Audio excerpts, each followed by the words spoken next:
bienvenidos a esta enseñanza. Cuán dulces son las palabras de Dios a nuestro paladar.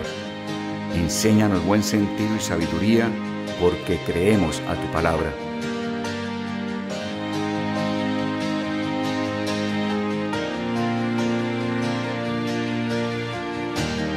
Lo que ustedes van a revisar esta noche, van a ver que va a impactar grandemente la vida cotidiana de cada uno. Entonces los invito a que cerremos nuestros ojos y le pidamos al Padre que nos dé su Espíritu Santo en esta noche de una manera muy especial. Padre nuestro, queremos en esta noche dar gracias. Estamos delante de ti, estamos en el lugar santísimo, delante de tu presencia, y damos gracias por la oportunidad. Damos gracias por haber provocado en nosotros el querer y el hacer en cuanto a venir y reunirnos en esta noche. Queremos pedirte que te impartas a nosotros y nos des tu Espíritu Santo. Deseamos tu espíritu de revelación, de sabiduría. Deseamos tu espíritu de sabiduría y de inteligencia, de consejo y de poder, de conocimiento y de temor de Dios. Deseamos que alumbres la palabra que vamos a mirar esta noche y que alumbres nuestros ojos para que podamos ver todas las maravillas que hay en ella y la entendamos y la guardemos de todo nuestro corazón. Pedimos que en esta noche tu palabra como agua limpia, tu espíritu como fuego y tu sangre preciosa, ellos tres nos limpien y obren algo nuevo en esta noche en cada uno de nosotros. Padre de gloria, danos la semejanza a Cristo. Tú siempre proclamaste que en Jesucristo tenías complacencia y sabemos que somos aceptos a ti y somos cercanos porque ves a Jesucristo en nosotros. Y hoy te pedimos, danos la semejanza a Cristo. Tú quieres hacerlo y nosotros lo deseamos. Te damos nuestro corazón en esta noche, te damos el corazón para que lo limpies. Tú nos dices que allí donde abundó el pecado, sobreabundará el poder tuyo. Y el pecado abundó en nuestro corazón, pero tu poder sobreabundará allí mismo en el corazón nuestro. Que ese poder esta noche sea manifiesto y obre cosas grandes y entendamos lo que tú quieres dar por entendimiento. Gracias. Gracias, Señor, por cada persona que nos acompaña en esta noche por primera vez. Deseamos que te manifiestes a ellos, que puedan experimentar tu presencia. Te pedimos que haya una demostración de tu espíritu y de tu poder para ellos. Y agradecemos, Señor, porque tu mirada está puesta en todos nosotros en esta noche. Gracias, Padre, en el nombre de Cristo Jesús. Amén. Y amén, oh Dios.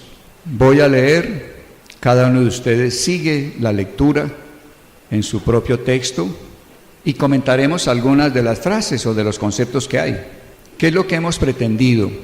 Lo que pretendemos es que tengamos, a la vez que tenemos un estudio bíblico, tengamos una especie de predicación, o sea, cuando tomamos alguno de los conceptos y lo ampliamos, pues estamos predicando en parte, pero que también haya estudio bíblico, que conozcan la Escritura, en dónde está, lo lleven escrito, etc.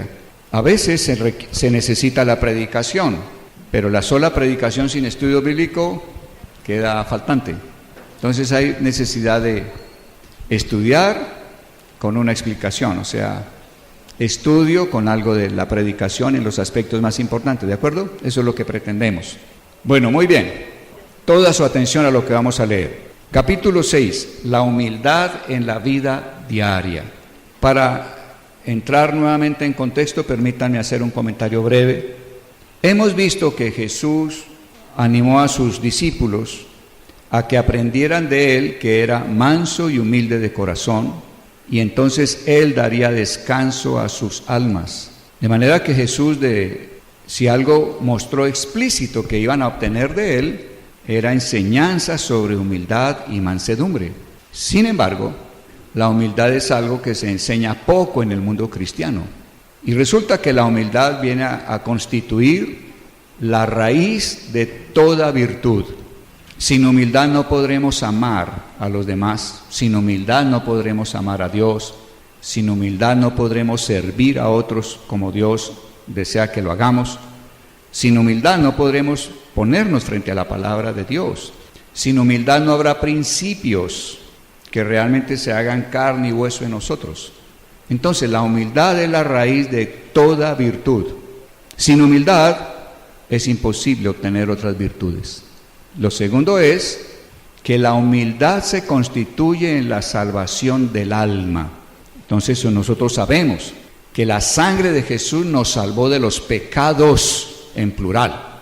Nos salvó de todas las acciones equívocas que hicimos, en ignorancia, en incredulidad, también en rebeldía. Algunas cosas sabíamos que eran prohibidas, no eran agradables a Dios, y sin embargo actuamos contra lo que conocíamos. Dios entonces, a través de la sangre de Jesús, nos salvó de los pecados, de todas esas obras malas. Dios, además de eso, nos salvó del pecado mismo.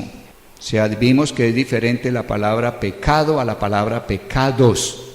Pecado es como esa raíz que es contraria a la humildad misma. El pecado consiste en soberbia, en altivez. Y el pecado viene del hecho de que pensemos que algo podemos producir de nosotros mismos. O sea, el pecado consiste en que abandonamos esa forma de pensamiento y de actitud, mediante la cual aceptamos gozosamente, amorosamente, aceptamos que todo lo hemos recibido de Dios, comenzando por la existencia, o sea, la existencia misma que fue el comienzo de cada uno de nosotros, la recibimos de Dios.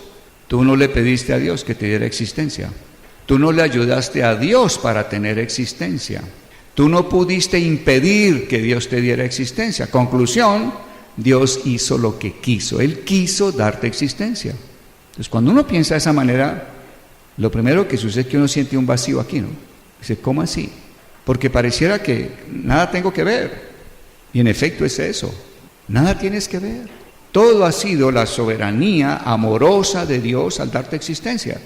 El aceptar eso es el comienzo, es la semilla de la humildad en nosotros.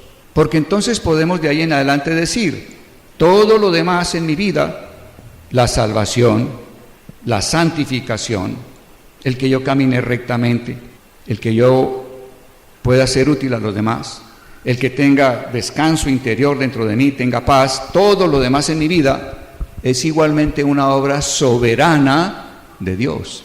Entonces empezamos a vivir y a entender y a experimentar que ciertamente todo en nosotros ha sido, es y será recibido de Dios.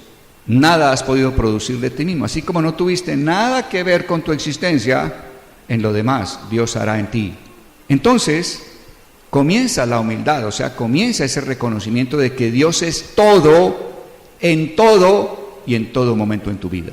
Dios es todo, en todo y en todo momento. Dios es todo, en todo, continuamente.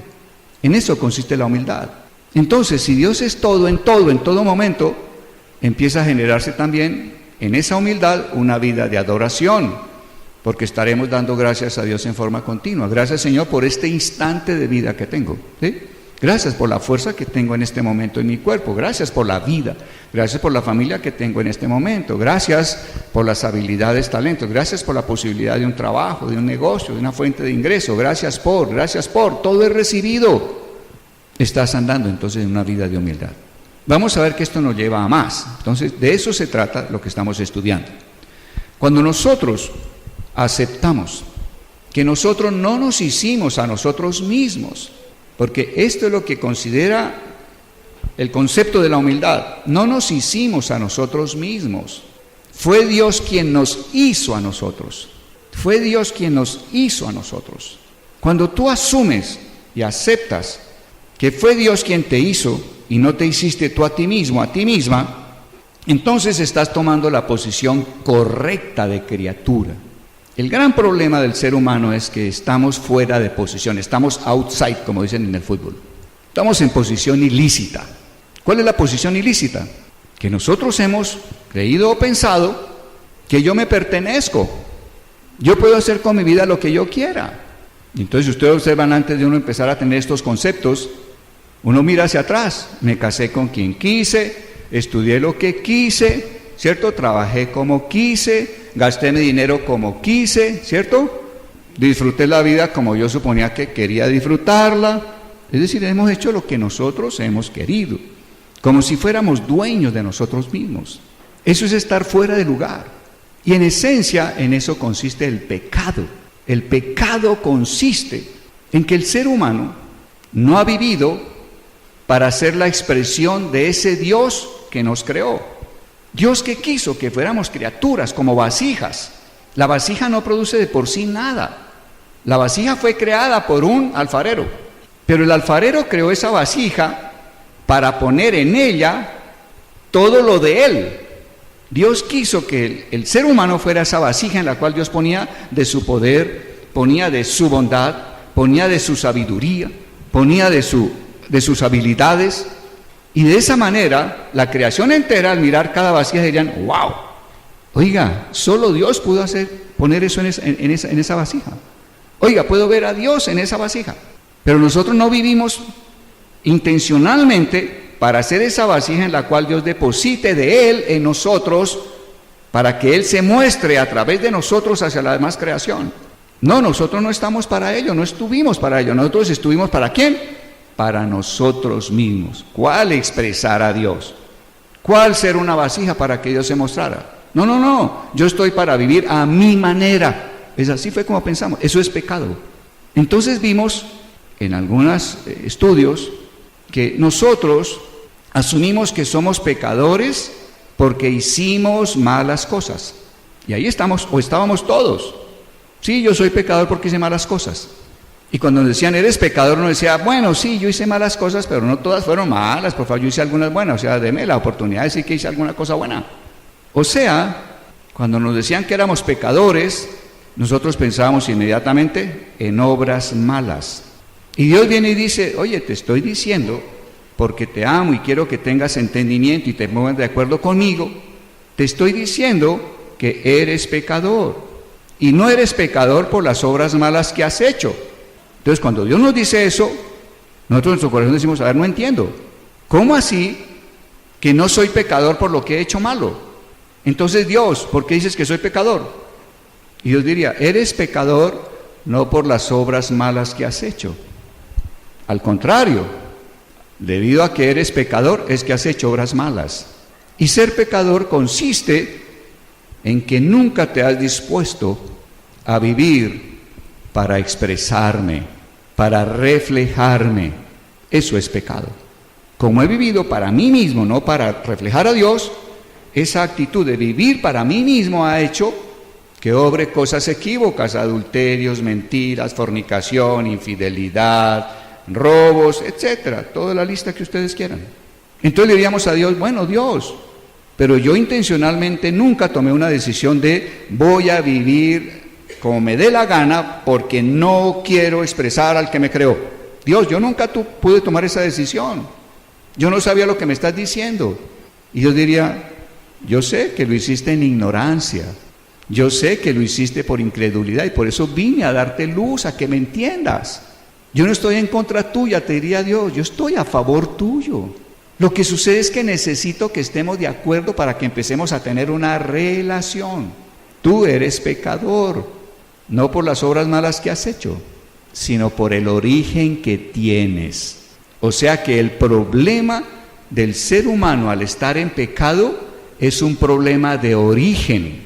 Entonces le diríamos a Dios, Dios, no entiendo, ¿cómo así que mi problema de ser pecador es de origen? Y Dios diría, sí, tú eres pecador porque recibiste como herencia de parte de Adán esa clase de vida. Vivir separado de mí, no para expresarme, sino para vivir para ti mismo.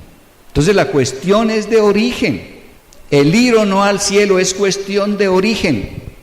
El tener o no la bendición de Dios es cuestión de origen. Tener o no comunión con Dios es cuestión de origen. Entonces teníamos que decirle a Dios, Dios, si todos venimos de Adán, entonces por origen ninguno puede estar en relación contigo. Y diría, exactamente. Y Dios diría, pero yo te tengo la solución, yo quiero salvarte.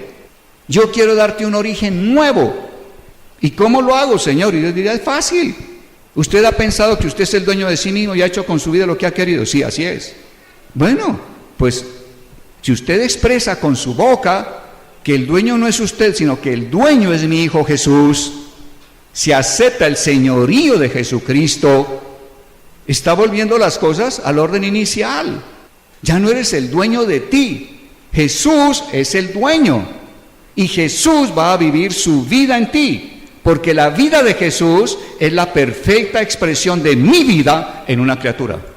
Entonces entendemos por qué la Escritura dice que si con nuestra boca confesamos, decimos, Jesús es el Señor, o sea, Jesús es el dueño, la palabra Señor significa dueño. Si un ser humano dice, ok, acepto, no soy dueño de mí mismo, perdón, estaba equivocado, ignoraba, oye, yo no me creé a mí mismo, me creó Dios y le pertenezco a Él por creación, y le pertenezco por redención, porque después me redimió, me compró del pecado para otra vez intentar volverme al estado correcto. Perdón, yo no sabía, acepto, no soy el dueño de mí mismo. Tú eres mi dueño. Jesús es el dueño. Jesús como heredero heredó todo lo creado y dentro de lo creado estoy yo. Entonces acepto el señorío de Jesucristo. Cuando un ser humano dice eso con el entendimiento de soy pecador porque he pretendido ser el dueño de mí mismo y ya no más, no quiero seguir jugando a pecador. Yo quiero un nuevo origen. Jesús es el Señor, acepto la propiedad que Él tiene sobre mi vida y creo en mi corazón que Dios le levantó de entre los muertos. ¿Y por qué hay que confesar eso? Porque si Jesús fue levantado al trono mismo de Dios, Él está por encima de todo y de todos. Y si Él está por encima de todo y de todos, Él puede llenar todo lo que esté debajo de Él. Si Él estuviera abajo, Él no podría llenarnos, ¿sí me entienden? Él tiene que estar arriba, sobre todos, y desde arriba, ¿qué hace Él entonces? Derrama su Espíritu Santo sobre aquellos que dicen, Jesús es el Señor. ¿Y para qué derrama el Espíritu Santo? Para que el Espíritu Santo sea un sello que Él pone de pertenencia sobre cada uno de nosotros. Entonces cuando yo le digo, acepto, no soy dueño, dueña de mí misma, tú eres el dueño, perdóname, estaba equivocado, sí Señor, era pecador, pecadora, por origen, por Adán, pero no quiero seguir en ese origen, yo quiero cambiar de origen, Jesús es el Señor, es el dueño, y creo Jesús que fuiste levantado de entre los muertos, y puedes derramar tu Espíritu Santo como un sello que pones sobre mí, indicando que ciertamente te pertenezco. Si hago eso, confieso el señorío y recibo el Espíritu Santo, comienza mi salvación. Esto debe ser muy claro para cada uno de nosotros. Y entonces uno puede decir, oiga, desde ese punto de vista soy pecador. Yo nunca he vivido para expresar a Dios. Yo en la casa doy para un mercado, doy para un arriendo, doy para lo que sea, pues. ¿Por qué? Porque toca, porque no quiero que aguanten o pasen malas circunstancias mis hijos, mi esposa, pero que yo aquí en mi corazón haya pensado y sentido, oye, voy a proveer porque soy una vasija de Dios y quiero que Dios en mí se exprese proveyendo amorosamente, generosamente, con una sonrisa a esta gente. Esa no era mi vida, no sé si ha sido la tuya. No he servido buscando expresar a Dios. Entonces vemos que ciertamente estuvimos en pecado. Entonces la humildad consiste en eso, volvamos a aceptar que somos criaturas. Seamos correcta criatura. Y si soy una correcta criatura que está para que Dios ponga todo lo de Él en mí y lo exhiba, lo muestre a toda la creación, si me pongo en ese plan correcto, estoy dando a que Dios sea lo que Él es, todo. Y lo estoy complaciendo. ¿Sí pueden darse cuenta? Mientras tanto lo limitabas. Dios no podía estar complacido porque tú lo limitabas. Es más, al punto de que a lo mejor no podía poner nada en ti. ¿Está bien? Bueno, muy bien, ahora sí podemos leer. Ya tenemos un break, una entrada que nos va a ayudar a entender el resto. Aquel que no ama a su hermano, a quien ve, no puede amar a Dios, a quien no ve. Primera de Juan 4:20. Quien no ama a su hermano, a quien ve, no puede amar a Dios, a quien no ve. ¿Qué pensamiento solemne es este? Que nuestro amor a Dios es medido por el amor que exhibimos con los demás en nuestro contacto diario. Que nuestro amor a Dios es medido por el amor que exhibimos con los demás en nuestro contacto diario. Y que nuestro amor a Dios no será una desilusión si su realidad se manifiesta en las situaciones de la vida diaria con hombres como nosotros. De igual manera se mide nuestra humildad. Entonces, ¿qué nos están diciendo? El amor a Dios se mide por el amor que manifiestas en la vida cotidiana con hombres como tú, imperfectos, con problemas, con malas actitudes, que no han sido totalmente perfeccionados. Ahí es donde se manifiesta el amor a Dios. Entonces acá nos dice, de igual manera se mide nuestra humildad. O sea que así como el amor a Dios se mide en el comportamiento para con los hombres, de igual manera la humildad se mide por qué tan humildes somos hacia los hombres, no hacia Dios. Amén, que la humildad empieza en Dios, pero se mide es en la manifestación aquí abajo. Es fácil humillarnos delante de Dios, pero la humildad delante de los hombres será la evidencia única y suficiente de que nuestra humildad delante de Dios es real. Es fácil humillarnos delante de Dios. ¿Eso es cierto? Sí. Dios es tan grande. Es fácil no estar postrado y decirle, Dios, no soy nada, oh Dios. Tú eres todo en mi vida, Señor. Es fácil decirle, desde la existencia misma, desde el comienzo mismo que fue la existencia, es obra tuya, Señor. No soy nada, tú eres todo, Señor. Ahora, cualquiera nos oyera orando de esa manera, que diría, wow, qué humildad la de este hombre, ¿cierto? Bueno, ahora vamos a ver que nos van a desinflar el globo. Entonces esto está muy interesante. La humildad ha hecho su morada en nosotros y ya es nuestra propia naturaleza cuando la manifestamos ante los hombres. La humildad ante los hombres prueba que hicimos de nosotros personas sin reputación como Cristo, cuando en su presencia Dios comunica humildad al corazón nuestro y la hace el espíritu propio de nuestra vida. Ella, la humildad, nos conducirá siempre y en todo delante de nuestros hermanos. Si hemos realmente obtenido en la presencia de Dios humildad, esa humildad nos conducirá siempre delante de la gente, en la relación con la gente. Si no hay humildad de nosotros en la relación con las personas, no nos engañemos pensando que hemos recibido ya humildad de parte de Dios. La lección es de profunda importancia. La humildad que realmente es nuestra no es aquella que intentamos mostrar delante de Dios en oración. El Señor puso el alfiler. No es que ante Dios sea fácilmente humilde y diga, soy nada. Hay que hacerlo, porque ahí es donde comienza. Pero la medida real de que sí me ha dado Él humildad está en algo diferente.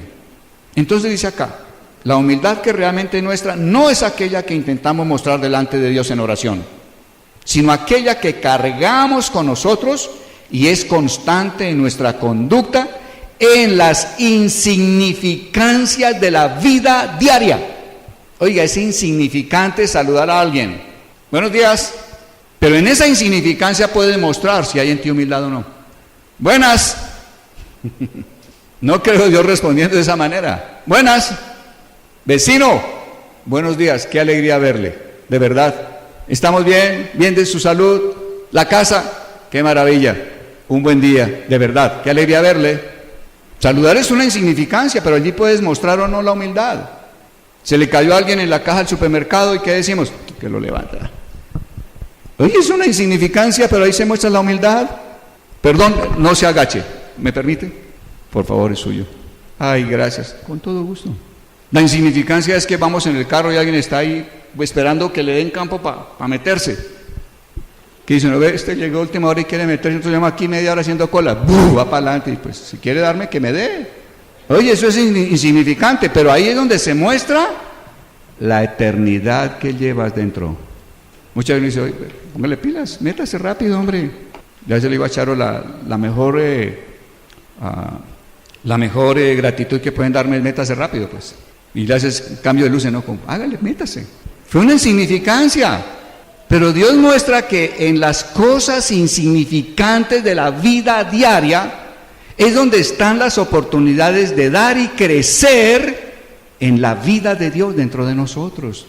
Yo era un hombre, por ejemplo, que salía de la casa, a veces es Charo quien cierra la puerta del apartamento, entonces ella cerraba el apartamento, Iba entrando al ascensor y ella me pasaba las llaves. Yo simplemente las tomaba en silencio mudo. Bajábamos al sótano, al carro. Hoy en día ella cierra el apartamento, como siempre, me entrega las llaves, le digo, gracias amor. Es una insignificancia, ¿no? Es insignificante, pero muestra cambios. Muestra cambios. Es insignificante que yo entre a este lugar donde otras personas vienen a buscar a Dios y vaya entrando buscando mi silla. Pero esa insignificancia la puede volver algo grande. ¿Qué pasa si mientras voy a la silla saludo a cada persona que me va encontrando? Buenas noches, encantado de verte. ¿Cómo estás? Mucho gusto. Jesús Eduardo. Qué alegría tenerte por acá. ¿Tu nombre? Gracias, Marielita. Qué rico que estés por acá. Señora, buenas noches. ¿Cómo está usted? Qué rico. Saludé 10 personas y me senté. ¿Volví de una insignificancia a algo poderoso? Esa es la vida de humildad. Sigamos. ¿Sí está interesante esto? Retador, ¿no? Porque uno creía que la vida de humildad, la vida espiritual era llegar aquí y empezar a orar en lenguas, Irriandarabasa, Icarajá y Suria. Y todo el mundo, wow, ese Señor vive lleno del Espíritu Santo. ¿Seguro?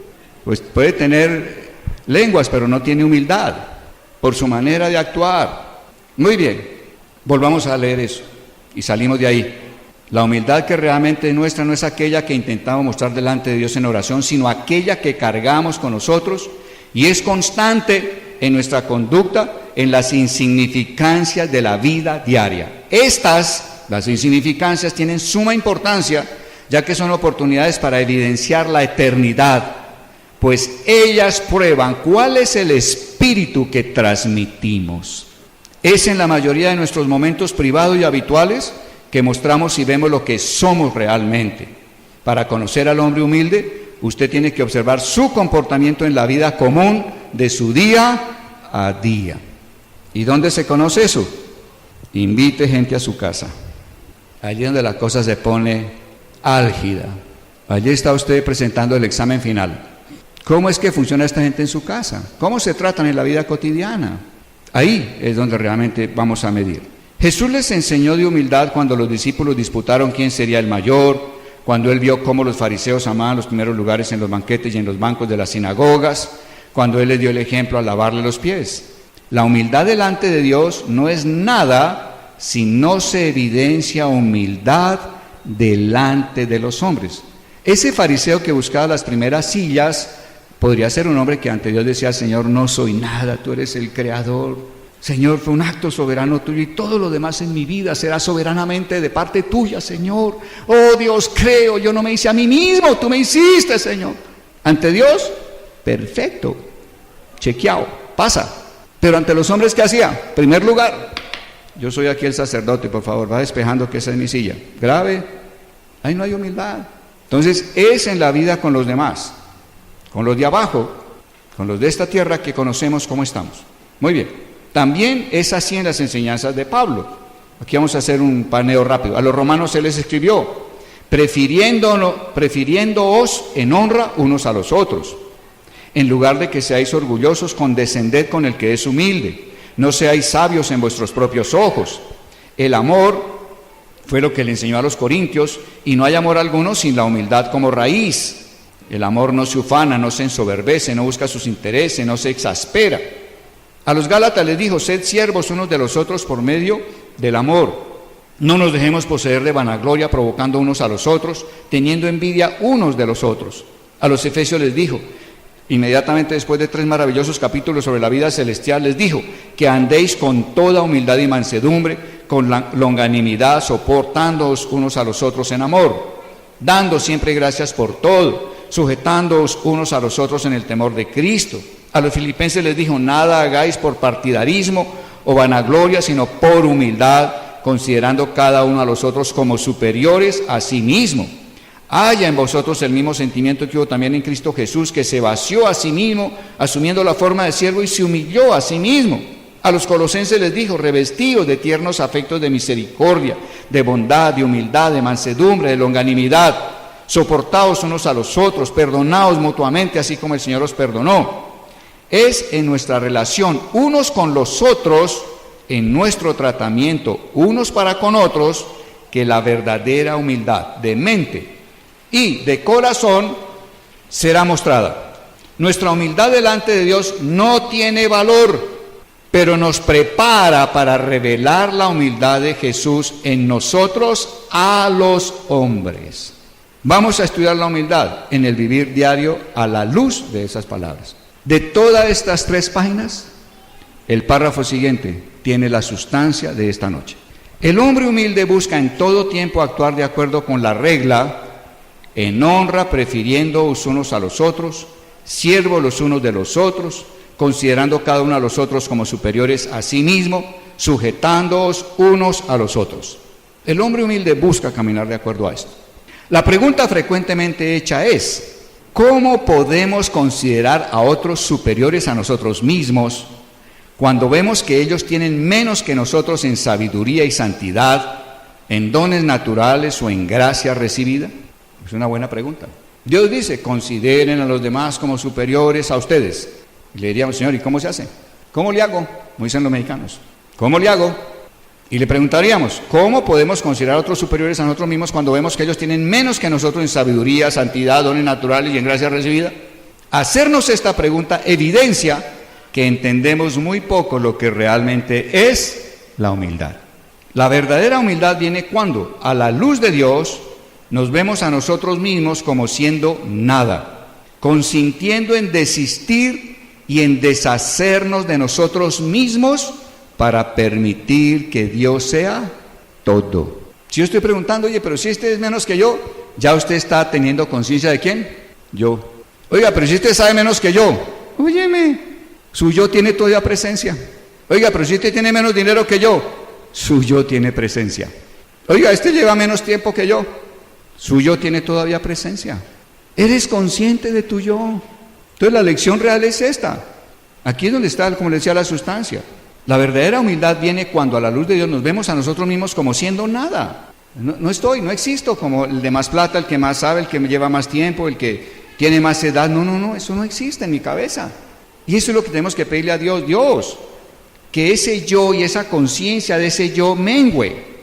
Como dijo Juan Bautista, es necesario que yo mengüe para que Jesucristo crezca.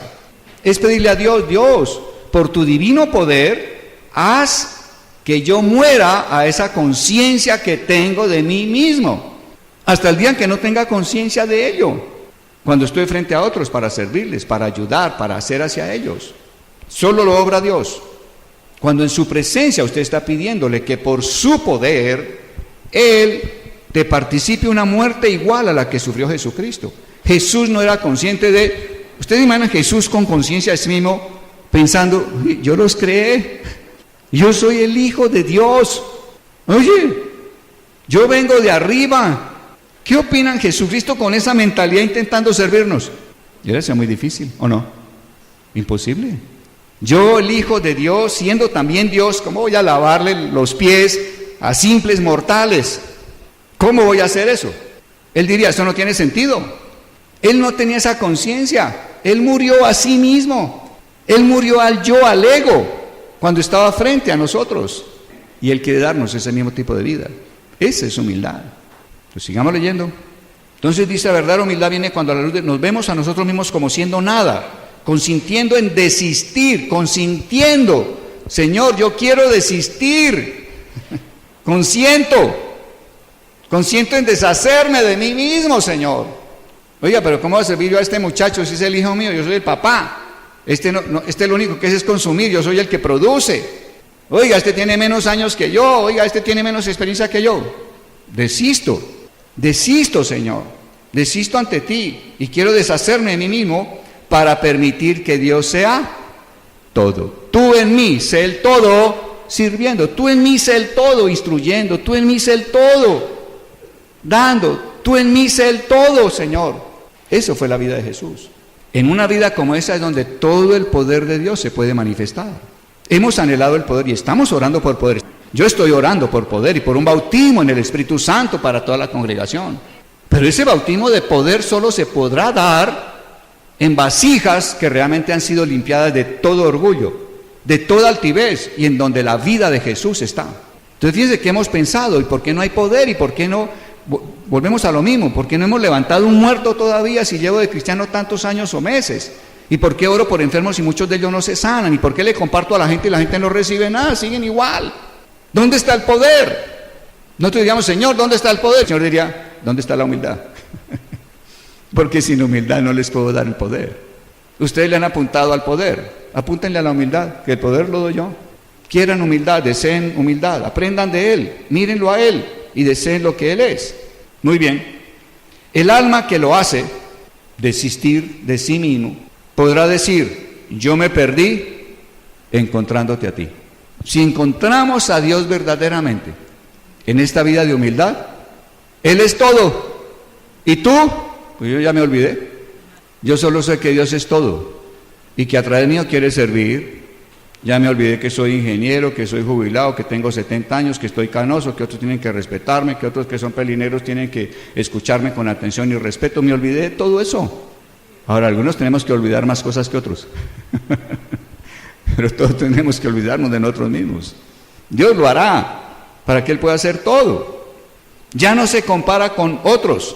Ya no se compara con otros. Ya no se compara con otros.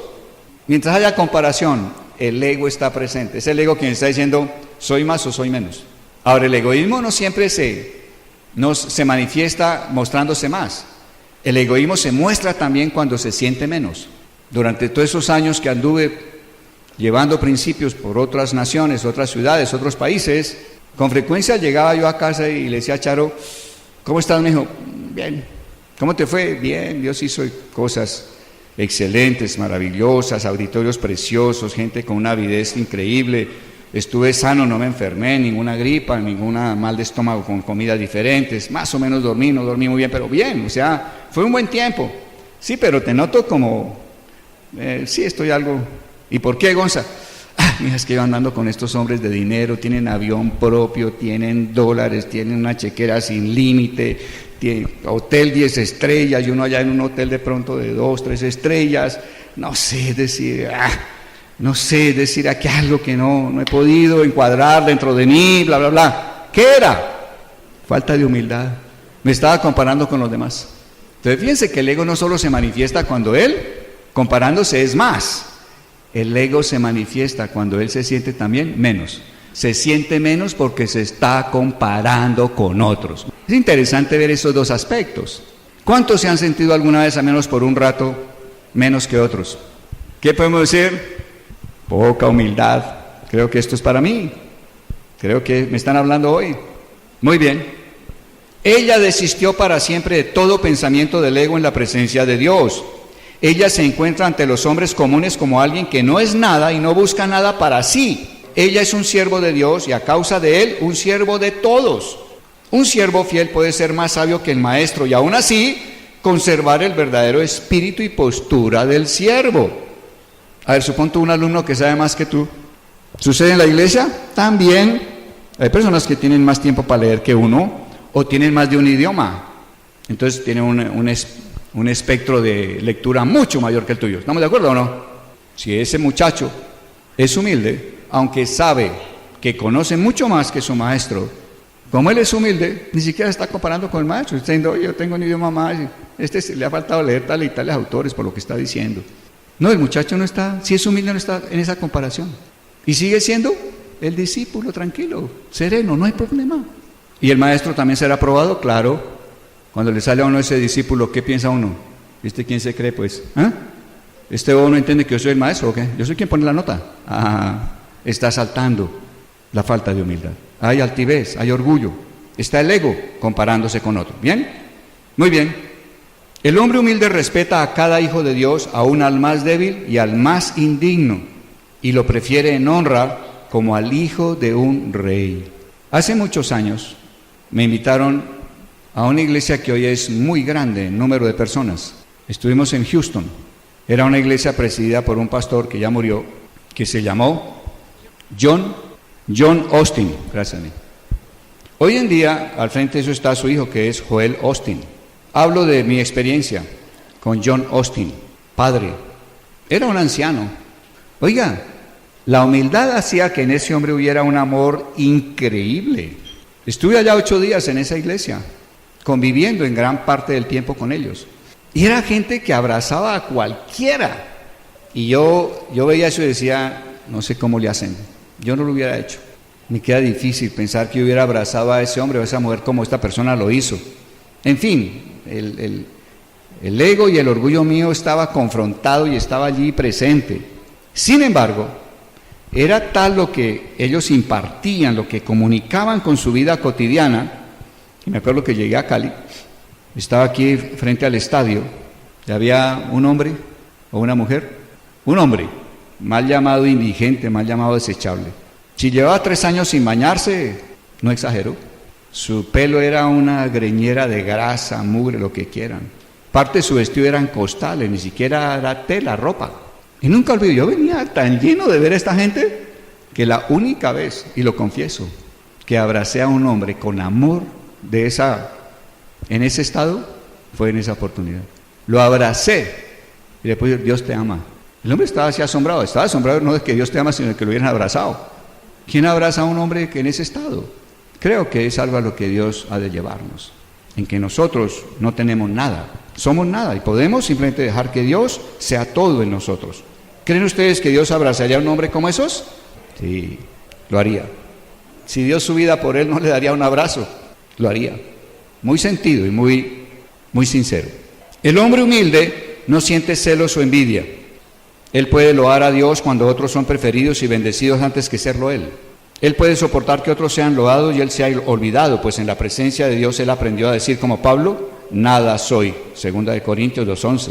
Él recibió el Espíritu de Jesús, que no se agradó a sí mismo y no buscó su propia honra, como el Espíritu de su vida. Las fallas y pecados de otros cristianos son considerados tentaciones para caer en impaciencia e irritación, para emitir opiniones duras y palabras bruscas. El hombre humilde responde de corazón y muestra esto en su vida. Soportaos unos a los otros, perdonaos mutuamente, así como el Señor os perdonó. Él aprendió que, revistiéndose del Señor Jesús, Él se revistió de tiernos afectos de misericordia, de bondad, de humildad, de mansedumbre, de longanimidad. Jesús tomó el lugar del ego. Jesús tomó el lugar del ego. Ese es el secreto, esa es la meta. Eso es lo que pediremos en oración a Dios. Que el poder tuyo, Señor, dé muerte a esa conciencia que tengo del yo, del ego. Y a cambio vaya creciendo en mí la conciencia de la vida de Jesús en mí. Que mengue yo y Jesús crezca en cuanto a la conciencia que tengo de Él dentro de mí. Las fallas y pecados entonces son tentaciones, porque nuevamente puede aparecer el ego si no estamos en humildad. Muy bien, Jesús tomó el lugar del ego y no es una imposibilidad perdonar como Jesús perdonó.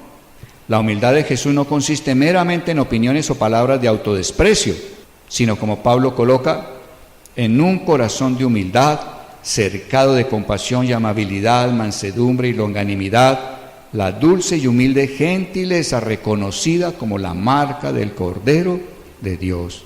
Al esforzarse por tener las experiencias más elevadas de la vida cristiana, el creyente está frecuentemente bajo el peligro de buscar la virtud más humana, ojo, virtudes humanas, no celestiales, como osadía, alegría, desprecio al mundo, celo, autosacrificio, virtudes que los antiguos estoicos enseñaron y practicaron, pero raramente son consideradas las más profundas y gentiles, las más divinas y más celestiales, aquellas que Jesús enseñó como primeras, pues las trajo del cielo, aquellas que están evidentemente conectadas a la cruz y con la muerte del ego, pobreza de espíritu, mansedumbre, humildad. Por tanto, revistámonos de un corazón de compasión, bondad, humildad, mansedumbre, longanimidad, y vamos a probar nuestra semejanza con Cristo en nuestro celo por salvar al perdido. Yo quiero hacerles una pregunta, solo para que te la lleves.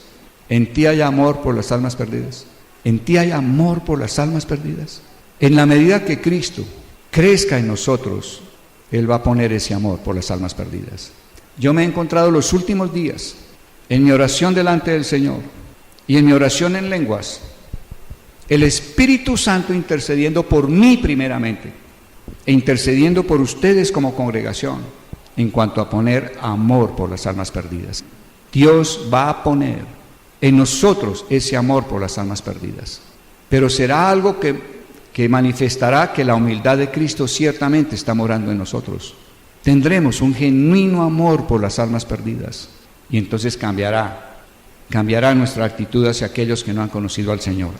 Pero antes que todo mostremos, dice acá, nuestra semejanza a Cristo en nuestra relación con los hermanos, soportándonos, perdonándonos unos a los otros, así como el Señor nos perdonó. Amados cristianos, vamos a estudiar la imagen de hombre humilde que se encuentra en la Biblia. Y vamos a preguntar a nuestros hermanos y al mundo si ellos reconocen en nosotros la semejanza al original.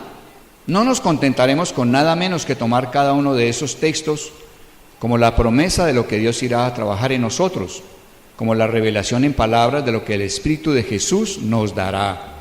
Y vamos, en cada fallo y flaqueza, a hacernos humildes y mansos ante el manso y humilde Cordero de Dios, con la certeza de que, donde Él es entronizado en el corazón, su humildad y bondad serán torrentes de agua viva que fluyen de dentro de nosotros.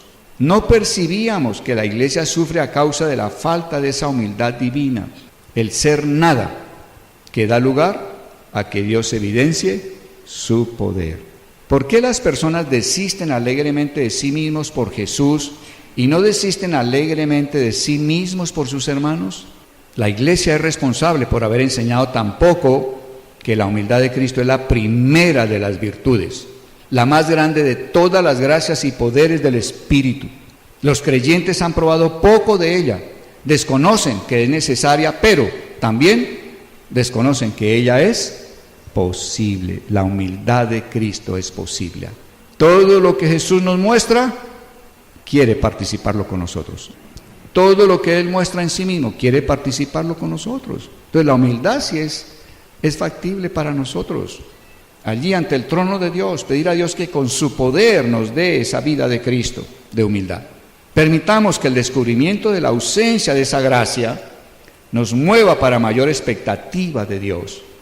Vamos a respetar a todo hermano que nos molesta e irrita como medio de la gracia de Dios, instrumento de Dios para nuestra purificación, para nuestro ejercicio de la humildad que Jesús, nuestra vida, sopló en nosotros. Entonces, vámonos a la vida de familia. ¿Hay cosas que te molestan en las personas que forman tu hogar? ¿No? Pues aquí está el Señor diciendo, respetemos a esas personas como medio de gracia de Dios, como instrumento de Dios para nuestra purificación, para nuestro ejercicio de la humildad que Jesús, nuestra vida, sopló en nosotros. Y vamos a tener tal fe en lo todo de Dios y en la nada del ego, para que busquemos solamente amarnos los unos a los otros. Entonces fíjense que nosotros en nuestro orgullo que hemos pedido a Dios, una vida rodeados de personas que todas no nos incomoden, que no afecten nuestro ego o que consientan nuestro ego. Y Dios está diciendo algo totalmente distinto. De modo que qué bueno decirle a Dios que esas personas son una bendición de Él para nosotros y que nos dé con su poder esa humildad con la cual podamos soportarlos, podamos perdonarlos, sabiendo que Dios quiere cambiarlos también. ¿Cuándo los va a cambiar Dios? Cuando tú cambies. Dios trabaja en las dos puntas del hilo. Supongan aquí una cuerda, que yo tengo un pedazo de cuerda. Aquí está un extremo y aquí está el otro. Dios trabaja en los dos extremos. ¿Qué es lo que uno ha pedido y deseado? No, que Dios trabaja en el otro extremo. A mí déjeme quieto, pero cambia al otro para que yo esté tranquilo, esté bien, no tenga problema. Y Dios dice, no, estoy trabajando en ambos. Y el día que tú, que tienes más entendimiento, que tienes más luz, que me conoces más, el día que tú me permitas que te cambie totalmente, ese día, en un instante, cambiaré a la otra persona. Entonces necesitamos de los demás, los necesitamos. Quiero recordar lo que dijo Job en el capítulo 2. Después de que su esposa lo maldice por querer guardar su integridad ante Dios, es una porción también que nos ayuda mucho. Job capítulo 2, allí está su esposa, oyéndole a él que él sigue creyendo en Dios aunque lo mate. Entonces le dijo su mujer, Job 2:9, ¿aún te mantienes en tu integridad? Maldice a Dios y muérete. ¿Qué haríamos nosotros de maridos con una mujer así? Dios, gracias, qué instrumento para que yo crezca en paciencia. ¿Diríamos eso?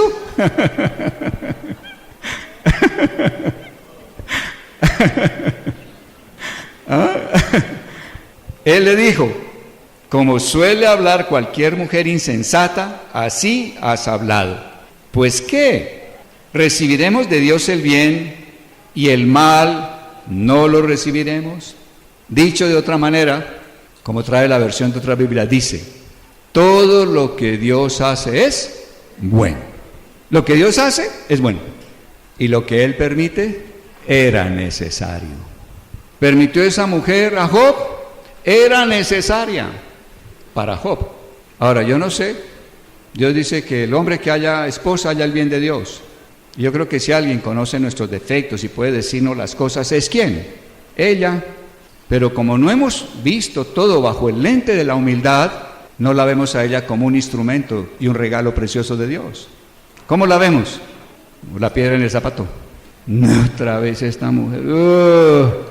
Mi orgullo y mi impaciencia fueron tan grandes, que hubo una época en que yo, cuando había crisis grandes en la relación mía con Charo, yo decía: no hay mal que dure 100 años, ni cuerpo que lo resista. Lleno del Espíritu Santo estaba, ¿no? ¿Ah? ¡Qué horror! ¡Qué horror! Hoy en día, en esa escuela de humildad, poder decir: Señor, lo que tú permites es necesario. Bendito seas. Gracias por esta vida, gracias por esta persona, gracias por este hijo, Señor amado. Y cuando estamos en una actitud diferente, sabes que ahí no está la humildad de Cristo. No está la humildad de Cristo. Podremos corregir, podremos enseñar, podremos llamar la atención en amor. Claro que sí, perdonando, aceptando. Eso va a ser diferente. Entonces, no es que la humildad nos inactive y seamos totalmente pasivos, no. Diremos, estaremos instruyendo, levantaremos los estándares que Dios pide, etcétera, pero un corazón humilde y con mansedumbre. Recuerden que la mansedumbre significa dulzura. En el fondo, ser manso es ser dulce. Entonces, que Dios nos lleve a ello por su infinito poder. Todos tenemos cosas. Nunca olviden de la primera página aquellas cosas que son insignificantes en la vida diaria. Las insignificancias de la vida diaria van a tomar a partir de hoy un lugar y un tamaño no insignificante. Oye, ¿cómo recibí esas llaves? Me pusieron la comida, ¿cómo expresé gratitud? ¿Cómo saludo? ¿Cómo respondo? ¿Cómo digo? Entonces vamos a estar ahí con el Señor ayudándonos. Y Dios diciendo: ahí no hubo dulzura, ahí fue áspero, ahí hubo brusquedad. Eso no está bien, esa no es mi vida. Vamos para adelante, continuemos. Y Él sigue para la otra insignificancia, ¿cierto? Y va para la otra, y va para la otra. E iremos siendo entrenados. Entonces, creo que vamos bien y tenemos un Dios maravilloso, ¿cierto? Vamos a ponernos de pie, vamos a darle gracias. Padre nuestro, gracias por esta noche. Queremos agradecer el entendimiento que has puesto en nuestros corazones. Queremos darte gracias por alumbrar tu palabra ante nuestros ojos. Queremos pedirte que seas tú con nosotros en la vivencia de las insignificancias de nuestra vida diaria. Que hagamos de esas situaciones que hasta ahora eran insignificantes, los hagamos las oportunidades más grandes que nos das para manifestar tu vida, tu presencia en nosotros para con ellos. Hoy entendemos, Señor, que la verdadera humildad, la que es nuestra ya, es la que se manifiesta en el trato con los demás. No es el rebajarnos delante de ti solamente, ese es el comienzo, pero si realmente nos has dado humildad, de manera natural, espontánea, estaremos dispuestos a mostrarte ante los demás en las cosas cotidianas. Haz de nosotros esas vasijas que portan la presencia de Jesús. Jesús no fue más que tu vida encarnada, sirviendo y llenando necesidades en otros.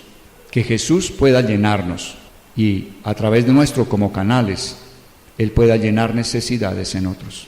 Amado Dios, seguimos orando para que por tu poder nos impartas muerte a la semejanza de la muerte de Cristo. Él murió a esa conciencia de sí mismo y a cambio tenía una conciencia plena de ti. Y por eso pusiste todo tu poder en Él. De igual manera queremos pedirte que nos des humildad, nos impartas por tu poder. Cuando vamos a tu presencia cada día, impártenos más de la vida de Cristo. Impártenos más el disminuir de nuestra conciencia de sí mismos y que puedas bautizarnos en el poder tuyo, Señor amado. Recibiremos poder cuando haya venido sobre nosotros el Espíritu Santo. Y queremos recibir el poder de lo alto para que tú te manifiestes salvando a tantos en esta ciudad, en la nación y sobre la faz de la tierra. Salva nuestras almas, oh Dios, de toda altivez, de toda comparación que hacemos de nosotros mismos para con otros. Sálvanos de compararnos, oh Dios. Que el ego calle, que el ego pierda presencia, que el ego no esté en nuestra conciencia, Señor amado. Hoy queremos desistimos de lo que supuestamente somos diferente a ti, Señor. Desistimos y ponemos en tu altar nuestros oficios, nuestras habilidades, nuestras profesiones, nuestros negocios, nuestro dinero y bienes, nuestros títulos, el reconocimiento que hemos recibido de otros. Ponemos la autoridad que tenemos sobre algún grupo, Señor amado. Lo ponemos en tu altar, oh Dios. Y queremos y pedimos que nos lleve realmente a no ser nada, un ego que no tiene presencia, y que tú puedas hacer todo en nosotros. Sabemos que tu poder es el que nos da todas las cosas que pertenecen a la vida tuya, que es la vida de Cristo. Es tu poder el que nos da todas las cosas que pertenecen a la vida y a la piedad, Señor amado. Tu poder nos imparta cada día y continuamente la semejanza a Cristo, Señor. Te lo pedimos en esta noche, lo recibimos, Señor. Mientras dormimos, enseña nuestras conciencias e impártenos, aún mientras dormimos, impártenos, comunícanos de Jesús. Y damos gracias, Señor, por Él. Así como nuestra creación fue obra meramente tuya, creemos que la santificación es obra meramente tuya, Señor amado.